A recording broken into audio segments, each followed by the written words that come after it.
allow. So, and now I'm going to share our topic, our announcement for today. Just so you know. So we have the class design. It's in a link within the announcement for VMED 156 class design. Andyan yung schedule natin. Tada! Ayan. Okay. So ito yung schedule natin. Last Monday we didn't have class kasi nga nasa workshop ako. And then this one is today. And then excuse me. Ayan. So please just check it out later when pagpasok niyo sa classroom. We have a case analysis kasi towards the end of the semester. And then may summative assessment ulit tayo sa next sa December. Dun sa nag-157, same day yung summative assessment of 156 and 157 within the class. So, ito yung ating schedule. Okay. Now, how do I get out of here? Ayan. Okay. So, ito. I have put the attendance form here as well. Para lang ma-double, so that I can double check if you're really, like if you can't get in to the Zoom, then there's an attendance form, but I'll also have to check whether you're in the Zoom meeting by taking a photo, for instance. And then these are the assessment tools that we have. So there will be assignments, the case studies, a major one, some quizzes, and then yung summative assessments natin 20% na. And again, please honor before excellence. And I had to put this, no portion of this course should be reproduced because we've seen the whole course packs shared online. So sana hindi maulit. Muli. Ayun. There's a link to the university copyright guidelines for your information lang. So if you have questions regarding the design, just feel free to reply to this announcement. Yun. May chat tayo.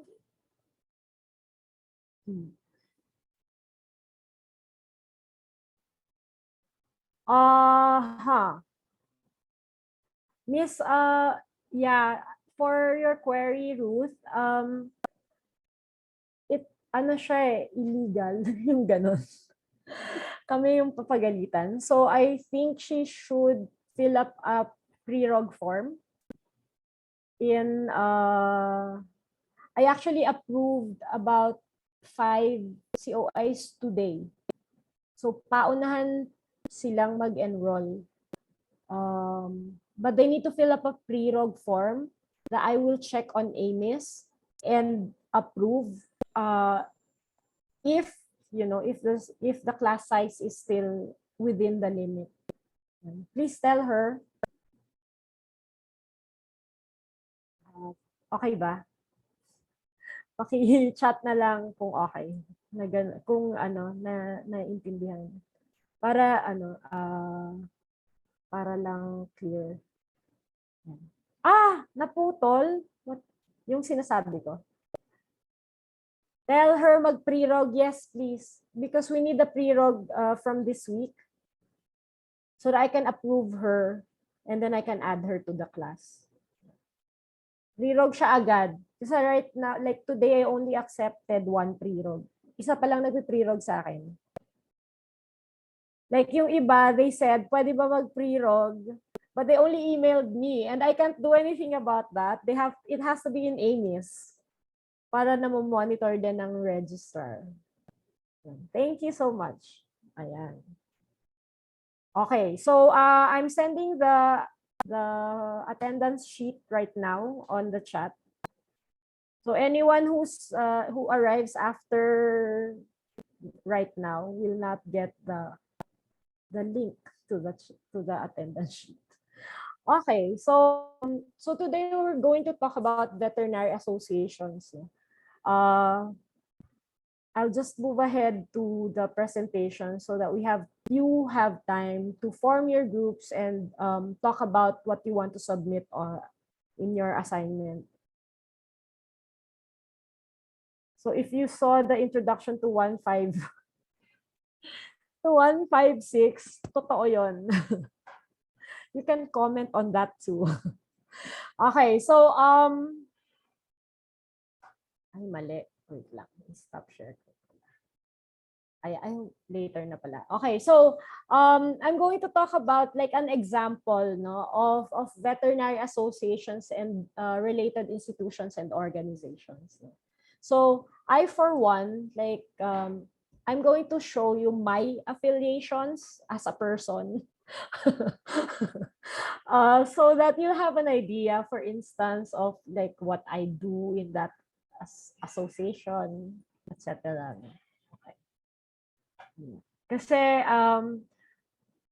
a lot of the concepts that we will talk about in this course is like up in the air, no? Puro theory. Kasi we're going to talk about laws, economics, how to establish a practice, mga ganun. So I'll have to warn you that the lightest topics are this topic and the next one. And after that, it's all loss. Yun. So you'll find out how true my words are in the introduction of the course. Ayan. Ay, shucks, may chat ako pero hindi ko hindi ko mabuksan. Please give me a sign if I should read the chat now or not. Walang sign. Okay, wala. Okay, let's continue. So I just want to show you a glimpse of what my affiliations are to give you an idea of how it would be like after you graduate, when you already joined the veterinary profession. Yan. So we can actually group our affiliations into several groupings, no? Kumbaga we're not just a generalization. Parang gender. We're not a generalization. So we can have as many hats as we can in short. No? So I group my affiliations based on geographical area for now. So like I have national associations and international associations. So one of these, like these are my national associations in the list. And one of these associations is the Association of Wildlife Veterinarians. This photo is actually a necropsy, like towards the end. This is Lolong, no? That big crocodile. So I was asked to co-lead this team to open this crocodile, no? And this was through my affiliation with the Philippine Association of Wildlife Vets, as well as the Biodiversity Conservation Society, and my affiliation with the Biodiversity Management Bureau. As for international associations, these are the international associations that I belong to. Lahat yan walang bayad pala, no? I just want to say.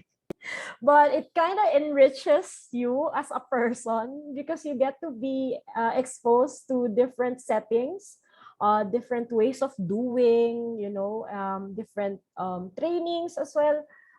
Like the Asian Society for Zoo and Conservation Medicine, for instance, it's a new association of mostly veterinarians, but those essentially working for conservation with a medical side. Then there's the Wild Animal Rescue Network, because I used to work in a conservation facility that takes in animals. but I'm still a part of the rescue network. So this photo, this came through. This is in Bulgaria. Yeah, if this is in Bulgaria, the girl in the green jacket is, her name's Emilia, and there's me. And this guy in the middle, I don't remember him. He's like some minister in Bulgaria or something. This was made possible through my affiliation with the International Congress of Zookeepers. So they asked me to fly to Bulgaria to help train the zookeepers there. So our affiliations can also be divided into like what level of or like, is it a society, is it a professional association? So these are my professional associations. This meeting is the International Congress of Zookeepers, which I'm a steering committee member. So this is one of the meetings that we had in, I think this is in sa Disney. So, or no, sa ano pala to, sa Busch Gardens sa Florida, this meeting. And then societies are actually like, they're very loose associations and made up of broad, like broad yung membership niya. So it's not just composed of one kind of profession or one kind of field.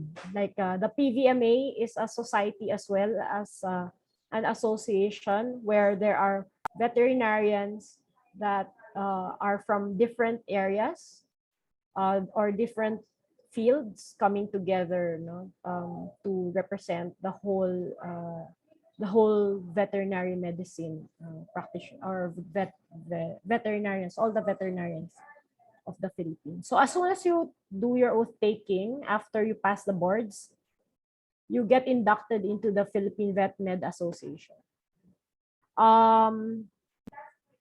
Yeah, yun.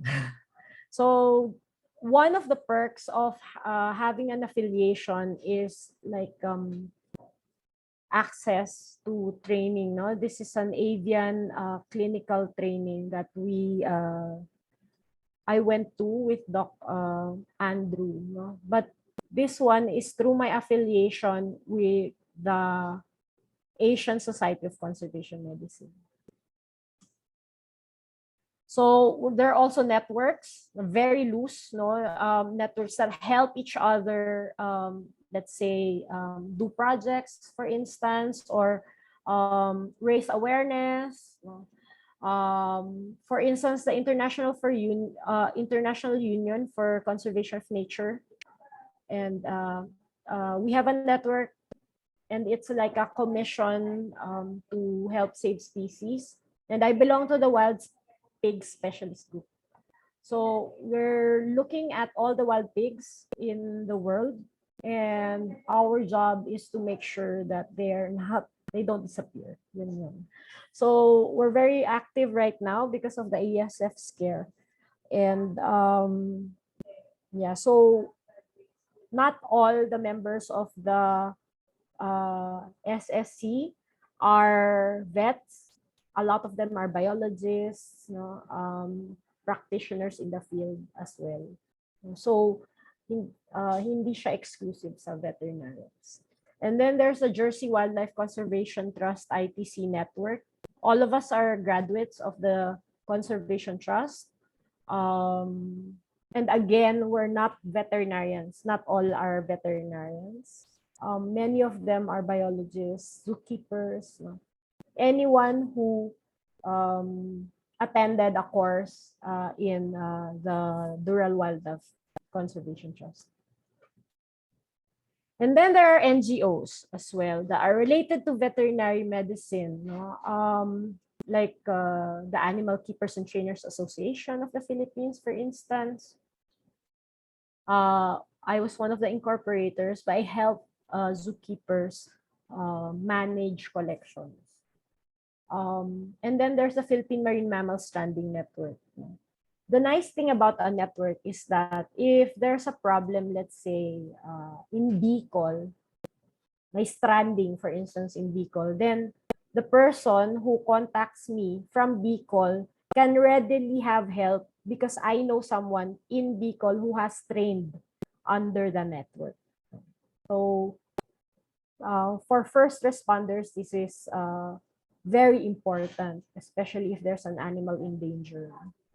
This is a photo of an Irrawaddy dolphin that we necropsied last Monday. Ang saya. And then there are conservation organizations that I'm affiliated with as well, like the Biodiversity Conservation Society of the Philippines. This is me with Dr. Lawrence Heaney. He's like the mammalogist, Philippine mammalogist. Basta. Sabi ng anak ko, he's a legend. Ayan. So legend talaga siya. So I belong to more conservation organizations than veterinary organizations. And then there are zookeeper organizations as well. So these two. And then there are national agencies that we help that are also institutions in the national level. So I work with these institutions. This is Reg Ranada. We were almost leaving, no? This is the Bureau of Biodiversity Management Bureau Rescue Center. We were almost leaving, like to come back to LB. But then the vet said, Doc, a deer died. Do you want to open it? So we just went there to open. Like that. Really fast. Ayan. So asphyxiation pneumonia yung nangyari sa kanya. And then there are institutions that are like international institutions that I also work with. And all of these expand our network. This is young Emilia Lastica. This was before I joined the faculty. We're doing an embryo transfer, so to speak. Actually, a fetus. Transferring a baby black brush-tailed wallaby into a yellow-footed wallaby. Yan. So this is in Zoo South Australia. So this guy with the jacket is the vet there, and we're helping him put the Zoe in the pouch. So yon, just to to share with you the networks that can help us later in our professional life. So I'm just gonna look at the chat. Okay. Okay, sige. Thank you for that, Ruth. I'm going to approve that, and I will let you go earlier so that you can form your groups. Kasi it's easier to work on the assignment as a groups, no? So you can actually choose your group mates. Right now wala pa nag-grouping, pero you can choose your group mates so that you'll be able to work. Parang hindi ko kasalanan if you don't work well together. Ganon. Saan ko ilalagay yung group mate? Nandun sa it's in the people's people list in Canvas. So I'll show you here. There. Okay, so andito siya. So this is everyone. Yan. And then there's this other tab called Ethical Peeps. You can already choose your groups. You can just, migrate or you choose your groups here. So some groups have 4 students because we're 33 students, no? So there will be 3 groups with 4 members, and then the rest of the groups will have 3 members. So your assignment right now, I'm going to let you go soon, is, saan na ba yun?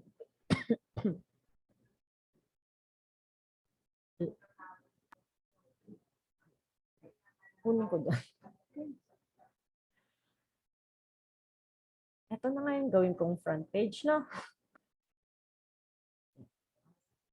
So, ito. Yan. Ito yung assignment niyo nandito. You can search online for different vet professions so to help you, like open your eyes to the different professions and related institutions out there, both internationally and locally.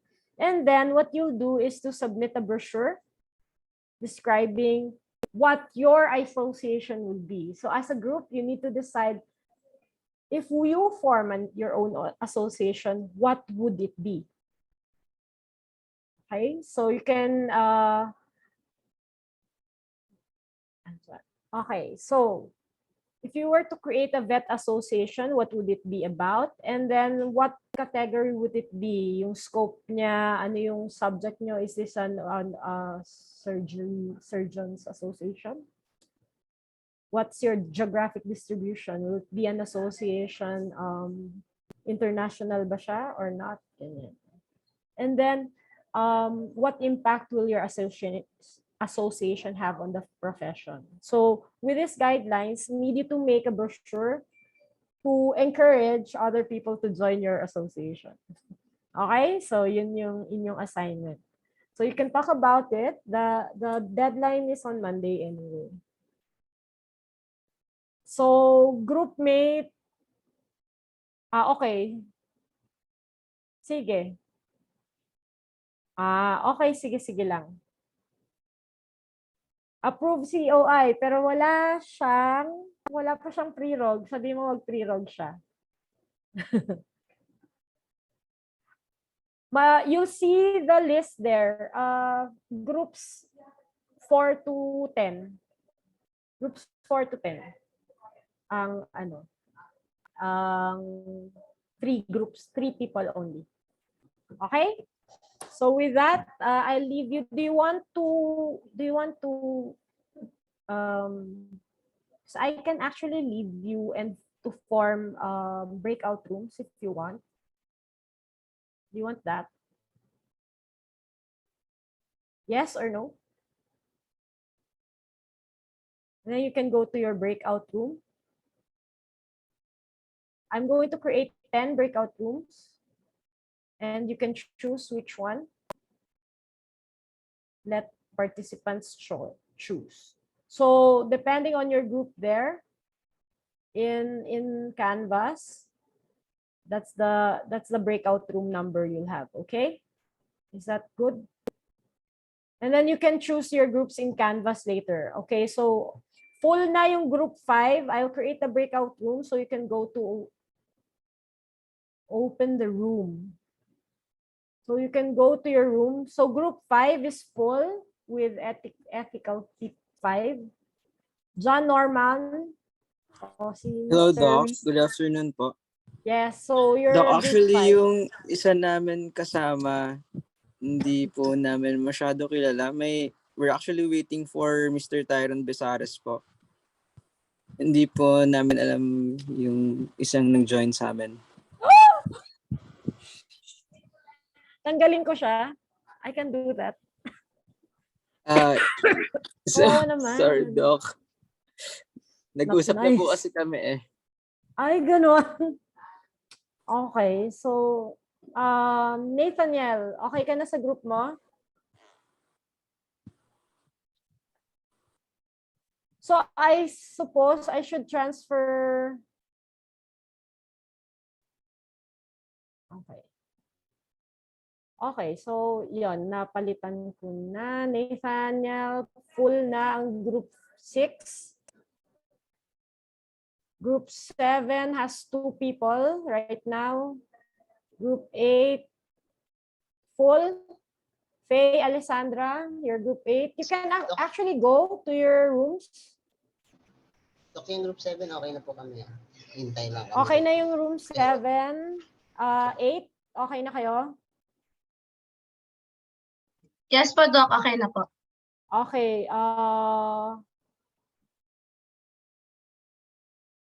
Sid, you need one more. Meron na po kami. Meron na po kami. You're waiting for someone? Oo, apo.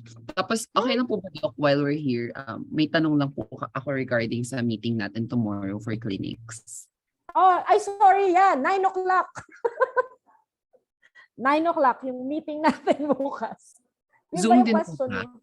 Yes, Zoom. Then I will put it in the classroom later. Okay po. Pero yung Actually, sa classroom na yun eh. Yung link. Opo.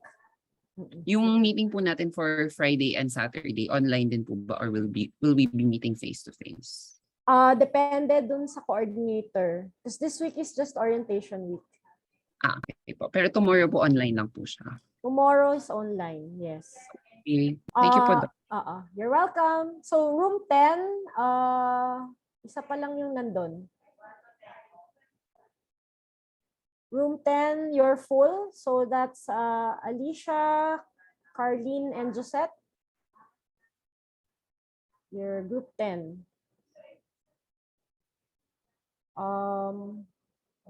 Okay. Uy, kulang pa. Wait. Bianca, can I assign a person to you? Miss Likop? Kagrupo ko na po siya, Doc, sa 9. Ha? Eh, nandito siya sa 3. Seriously? Oh, but Sa ano group siya din sa po siya. 3? Ano nga siya eh, group leader siya sa 3. Umalis siya sa ano. Okay. Ano to?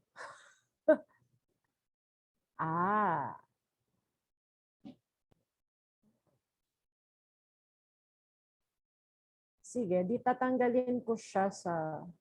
Ano kaya siya tanggalin? Edit. Ayun. Edit. Ay, hindi eh.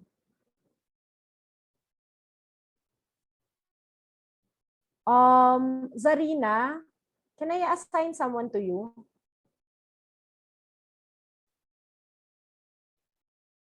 Sorry.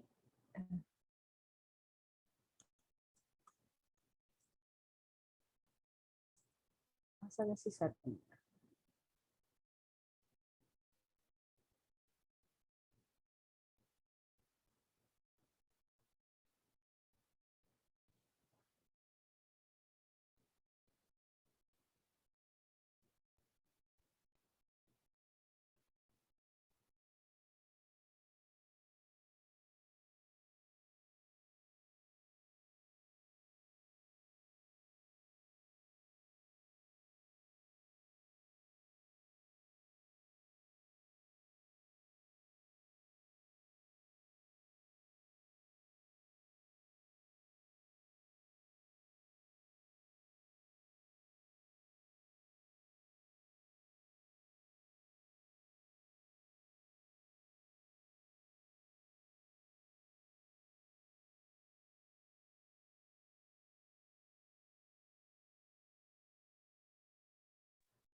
Ay, ba't nakashare? Okay. O, ba't nandyan pa kayo? Ayaw niyo sa break sa room? Room. Nasa si Hero?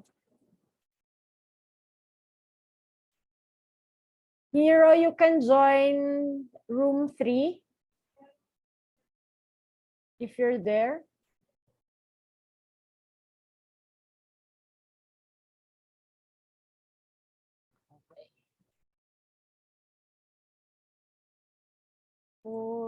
Okay. Uy, ba't ang dami na sa room 3? Wait, umalis.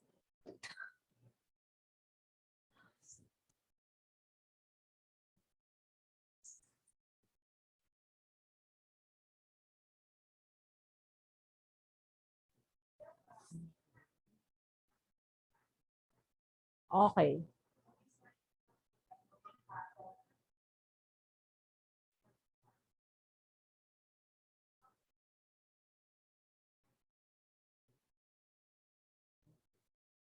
So the rest, ba't wala pa kayong group? Sandali. Ruth.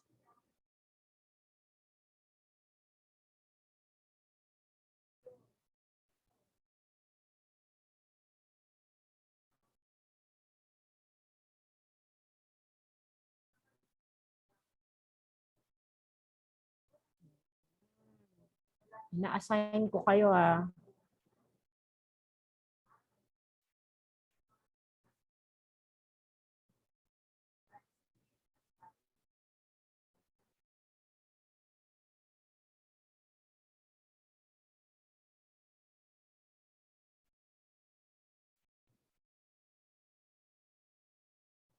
Hmm.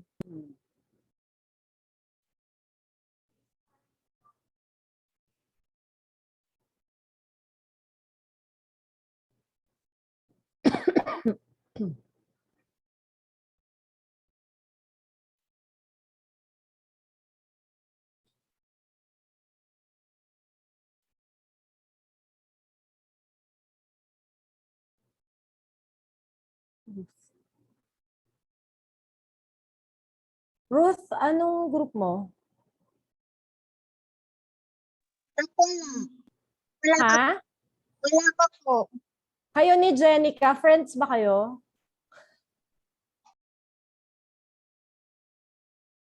Hindi ko po siya kilala. Oh, it's time to know each other. Meron isang group na wala pang laman eh. So, group 4. Okay lang, para friends kayo. Sino pa bang wala? Cheska, hindi ka pa pumupunta sa group 2. Pwede ka na Dibs pumunta na po kami doon. pala kay hi Doc, dibs na lang po kami kay Jenica kasi nagkamali po kami. Ha? What? Nagkamali kami. May kulang pala po kaming member. Nagkulang kami ng Jenica, doon ka na raw kila Sid. Group 9. kakilala naman kami. 9. Hi Jenica. Ayan. Okay. So, 9. Idadalhin ko kayo sa room 9. Number Punta daw. ka. 9. 9. Punta na kayo sa room 9, yung group 9. Si Sid, si Jenica, si Bianca. Kayong tatlo sa group sa 9. Not joined. Ayan. Ando na si Jenica. Sid, go. Doc. Yes? Wala pa po kaming group number. Sino Kasama ko kayo? si Ate Sarah at si Tess. Ay, akala ko sinabi ko kanina, 5 kayo. 5. Nilak na nila yung 5. Akala din namin 5. Not nice. Bad. Aha. Bakit sila? Okay, di sa ano kayo?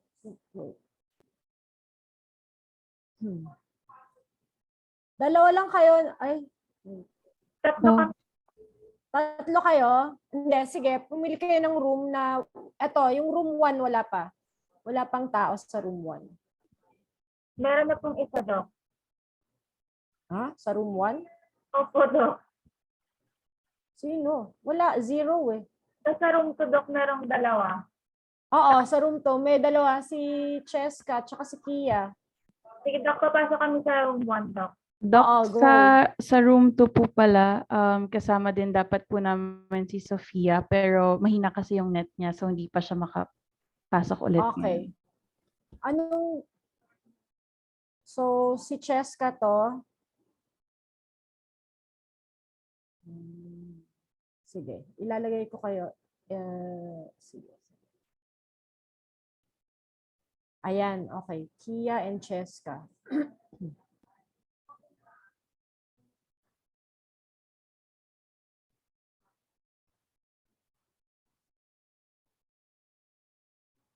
Oh, nawawala siya.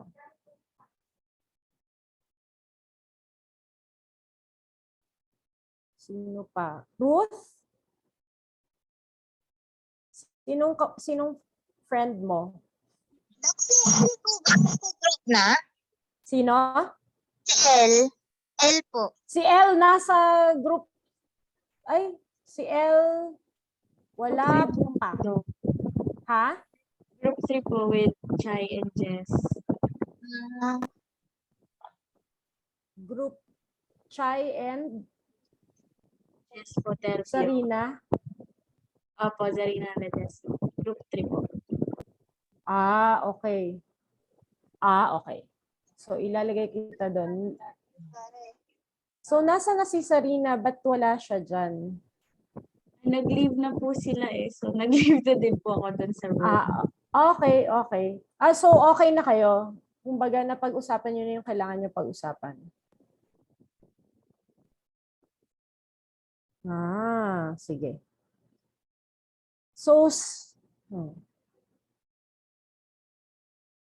So ganito, Ruth, pag pumunta ka kasi sa 156 na canvas, may mga groups doon na wala pang Hindi ko hindi makita pa yung puno. things.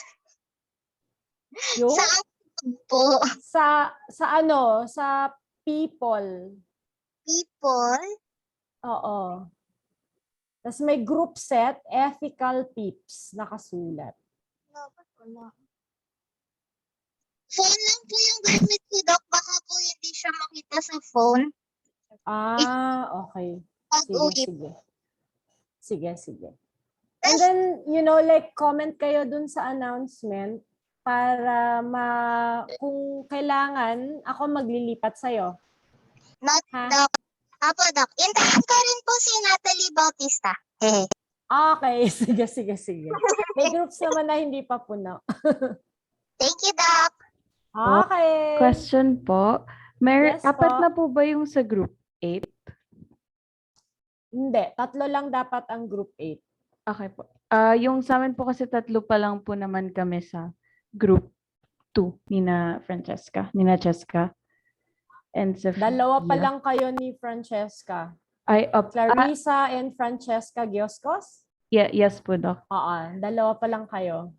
Si Sofia daw po is sasali kasi naka phone din lang po siya. So, hindi po ata nakikita yun sa phone. Yung Okay. name niya. Okay, so ilagay ko na siya sa group nyo. Thank you po, Doc. Okay, you're welcome.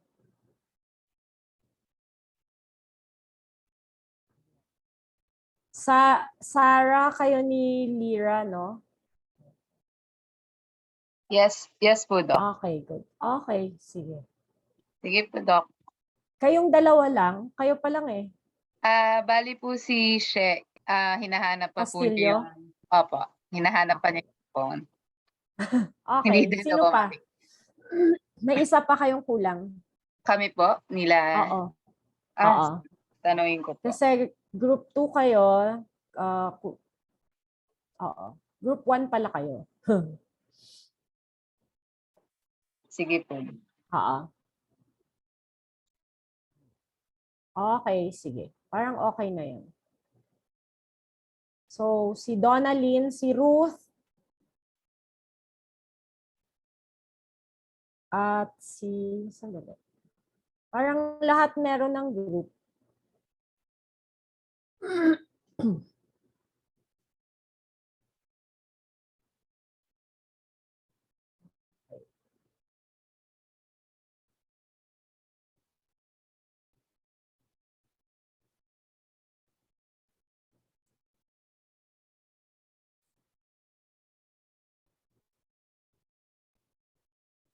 Okay na, yan. So kung bumalik si Ivana. Ayan, kung nakapag-usap na kayo, basta I'll give you until 3 o'clock for the meeting and then I have to end the class. May mga nagbabay na.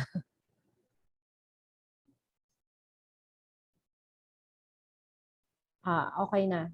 So, group 1 yun sila. Pag tingin niyo sa canvas, makita niyo na naman yung grouping. Like, so, I'll show you. Here, see? So, kita kung alin yung full. Yan yung mga full. And then, yung kulang, itong 3, itong 7, 2, and 1. So, yan yung kulang ng tig-iisa. What? Yes. Okay? So, kung parang tapos na lahat sila, hindi ko sure yung nasa breakout. Tingnan ko. Nandun pa sila. Okay, wala na nasa breakout. Nag-uwian na sila. Ay, hindi. Nandun pa sila eh. Parang masyado silang ginanahan. Actually, like if you feel that you've already talked about what you need to talk about, okay na mag-leave. So I'll wait for your assignment na lang on Monday. Thank you so much. Stop ko yung recording para tapos na yung recording. May questions so far?